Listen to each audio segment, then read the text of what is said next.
आउने चुनावमा यही हलमा भएका कयौं साथीहरूले कुनै कारणले टिकट पाउनु भएन भने सबभन्दा पहिला मलाई फेसबुकमा गाली गरेर निस्किने पनि हुनुहुन्छ होला भोलि। यत्रो आन्दोलन, यत्रो आशा, यत्रो भरोसा यो कहाँ जान्छ? म भइ नै हालेछु भने 2 महिना 4 महिना 6 महिनाको प्रधानमन्त्री बन्थे होला। धेरै नै धेरै भए त्यो सिंहदरबारमा एउटा तस्बिरसम्म टाँसिन्दियो होला।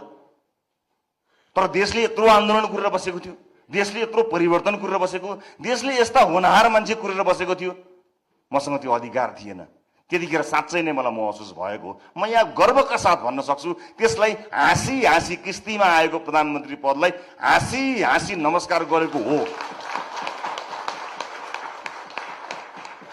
मैले यसलाई असाध्यै धेरै गर्वको विषय बनाएको होइन, इतिहासको पानामा दर्ज मात्र गराउन खोजेको हो। किनकि यो आन्दोलनले, यो मोमेन्टले कुरिरहेको थियो।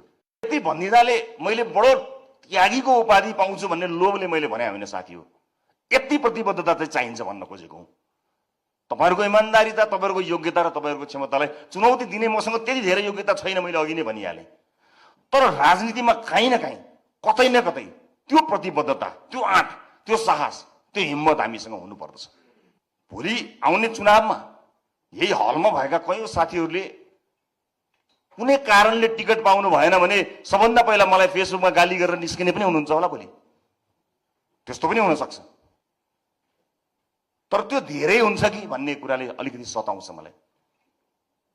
जसो जसो राजनीति त हाम्रो पोल्टामा आइपुग्यो, त्यसको अर्थ हाम्रो व्यक्तिगत लाभ र हाम्रो लाभमा देशको राजनीति प्रयोग नहोस्। मेरो चिन्ता यति मात्रै हो।